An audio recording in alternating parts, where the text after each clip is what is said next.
প্রথম ধাপে ১৩৯ উপজেলা নির্বাচনে ভোট গ্রহণ শেষ হয়েছে। ভোটের সার্বিক বিষয় নিয়ে রাজধানীর আগারগাঁওয়ে নির্বাচন কমিশনে বিস্তারিত জানাচ্ছেন প্রধান নির্বাচন কমিশনার কাজী হাবিবুল আওয়াল। আমরা সরাসরি চলে যাচ্ছি সেখানে।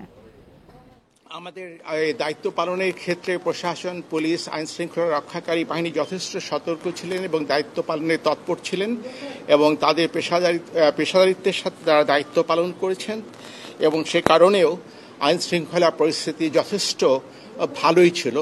আমি বলবো না যে কোথাও কোনো ঘটনা ঘটেনি, কিছু কিছু খুবই বিক্ষিপ্ত সীমিত পর্যায়ের ঘটনা ঘটেছে। এলো Beximco bond, Beximco first unsecured zero coupon bond. এই তথ্যটা যদি আমার থেকে নেন তাহলে টোটাল আমাদের যে একটা কেন্দ্রীয় নিয়ন্ত্রণ কক্ষ আছে সেখান থেকে ৩৪টি ঘটনা ঘটেছে এবং ৩৪টি ঘটনায় টোটাল আহত হয়েছেন ৩৭ জন। এই সংঘর্ষগুলো হয়েছে প্রার্থীদের যারা ভোট কেন্দ্রের বাইরে, ভোট কেন্দ্রের ভেতরে কোনো সংঘর্ষ হয়নি। ভোট কেন্দ্রের বাইরে যে সংঘর্ষটা হয়েছে সেটা প্রার্থীদের যারা সমর্থক এবং কর্মী তাদের মধ্যে ধাওয়া পাল্টা ধাওয়ায় কিছু কিছু হতাহতের ঘটনা ঘটেছে। না, হত হয়নি, আহত হয়েছে। হতের ঘটনা ঘটেনি। 25 জন আহত হয়েছেন। আর টোটাল আমি 10,399টি কেন্দ্রে আজকে ভোট অনুষ্ঠিত হচ্ছিল, তার মধ্যে দুটি কেন্দ্রে ভোট বন্ধ করে দেওয়া হয়েছে।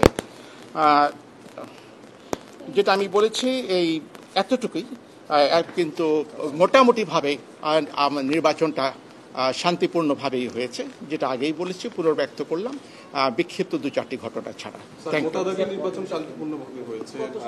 11,500 কেন্দ্রের মধ্যে মাত্র 2টো কেন্দ্রে ভোট কিন্তু ভোটের হার আমরা যেটা দেখি, যেটা 2009 সালে দেখেছি 67% ভোট কাস্ট হয়েছে, এরপরে 2014 সালে 61%। কিন্তু আজকে আপনি যদি এখন বলেন হয়তো বলবেন ভোটের পার্সেন্টেজটা খুব ঠিক করে এই মুহূর্তে, তবে আমরা যেটা পাচ্ছি 40%, 30% এর মাঝামাঝি টোটালটা থাকতে পারে। এর একটি কারণ হতে পারে, যে বর্ষা, সকাল থেকে বিভিন্ন জায়গায় বৃষ্টি ছিল, আবার ধান কাটার একটা মৌসুম ছিল। আমরা জানার চেষ্টা করেছি, আমাদেরকে বলা হয়েছে অনেকেই ধান কাটতে থাকায় ওরা ভোট দিতে আসেননি। আর তাছাড়া সকালে বেশ কিছু জায়গায় বেশ ঝড় বৃষ্টি হয়েছে, এটা একটা কারণ হতে পারে। আর আমাদের কাছে সবচেয়ে বড় কথা হচ্ছে পার্সেন্টেজ আপনাদের জানা উচিত।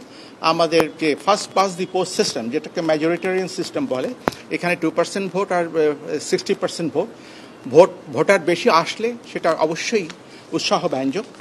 যদি আরও ভালো হতো সেটা ভালো হতো, কিন্তু বিভিন্ন কারণ থাকতে পারে। কিন্তু আমাদের কাছে হচ্ছে আমরা গণনা করে কে বেশি ভোট পেয়েছেন তাকে বিজিত ঘোষণা করা হবে। অনেক উৎসাহ নিয়ে হয়, সেখানে 30 থেকে 40% যতই গণযোগপূর্ণ হবে, এটা কি স্যার স্বাভাবিকভাবে? না, এটা নিয়ে কোনো মন্তব্য আমি করব না।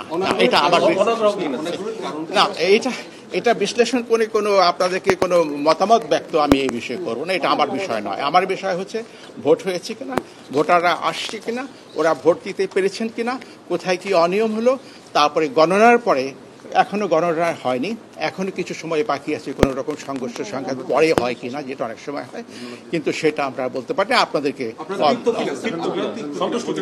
না, এটা আমি বলবো না। আমরা আমাদের দায়িত্ব পালন করেছি। Thank you.